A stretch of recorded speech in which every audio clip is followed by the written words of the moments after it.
Welcome to our channel. Today, we're diving into something a little different. Stoic philosophy. Trust me, it's gonna be good. We're going deep into the wisdom of the Stoics, those wise folks from ancient Greece who knew a thing or two about living a good life. We're uncovering the 7 types of people, according to the Stoics, that you might want to avoid helping. Being kind and compassionate is super important, but there's a big difference between helping someone who's genuinely in need and getting dragged down by someone who's just using you. So let's jump right in and meet the 7 suspects on our list. First up on our list, it's the complainer. You know the type, always got a rain cloud hanging over their head, even when the sun's shining. They could win the lottery, and they'd still find something to gripe about. Now don't get me wrong, we all need to vent sometimes. But the complainer? They're stuck in an endless loop of negativity. They'll tell you all about their problems, but they never actually want solutions. The Stoics believed in focusing on what you can control. By constantly complaining, you're giving away your power. So, when you encounter a complainer, offer a listening ear if you can, but don't get sucked into their vortex of negativity. Next up, we've got the master of disguise, the puppet master of emotions, the one and only, the manipulator.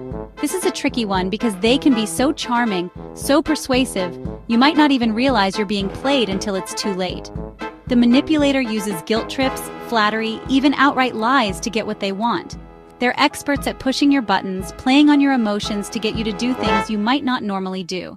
The Stoics valued honesty and integrity above all else.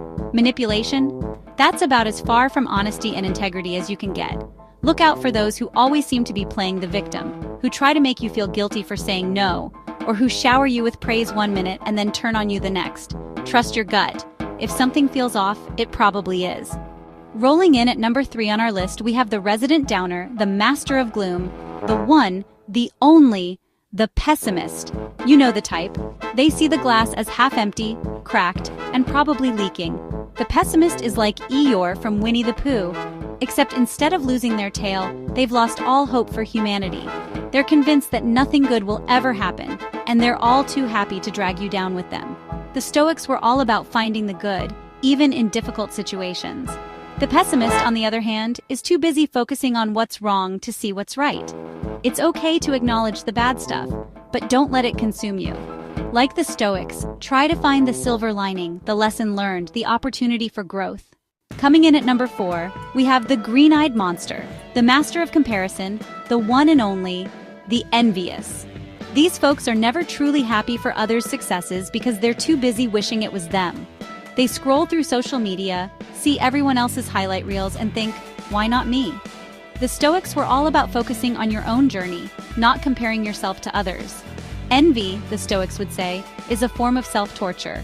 You're essentially punishing yourself for someone else's good fortune. So, instead of comparing yourself to others, focus on your own goals, your own progress, your own definition of success. Hold on to your hats, folks, because coming in at number 5 is the master of blame, the king of excuses, the one and only, the irresponsible. These are the folks who never learned the meaning of the word accountability. They make promises they don't keep, miss deadlines like it's an Olympic sport, and then blame everyone but themselves when things go wrong. The Stoics were all about taking responsibility for your actions, both big and small.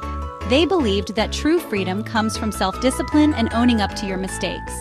The irresponsible, on the other hand, are stuck in a perpetual state of adolescence, always looking for someone else to clean up their messes.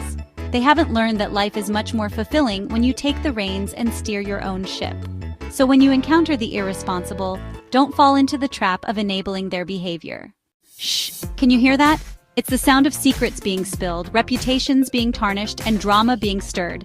That's right, folks. At number 6 on our list, we have the whisperer of untruths, the spreader of rumors, the one and only, the gossip. These are the folks who thrive on drama like it's oxygen. They collect juicy tidbits of information, often embellished or completely fabricated, and then spread them around like confetti at a parade. The Stoics valued truth and direct communication above all else. Gossiping, the Stoics would say, is a sign of insecurity and a lack of self-awareness. It's a way to make yourself feel better by tearing others down, and that's never a recipe for genuine connection or happiness. So the next time you encounter a gossip, don't get sucked into their web of negativity. And last but not least, we have the star of their own show, the master of me, myself, and I, the one and only, the self-centered. These folks walk through life like they're the main character, and everyone else is just an extra in their personal movie. They're always thinking about their own needs, their own desires, their own problems, and they have about as much empathy as a brick wall. The Stoics believed in the importance of community and helping others. They understood that we're all interconnected and that true happiness comes from contributing to something larger than ourselves. The self-centered, on the other hand, are too busy building walls around themselves to realize that true fulfillment comes from building bridges with others. They haven't learned that giving back, showing compassion, and simply being there for someone in need can bring more joy than any amount of self-serving pursuits. So, when you encounter the self-centered, don't waste your precious energy trying to win their approval or get them to see your point of view.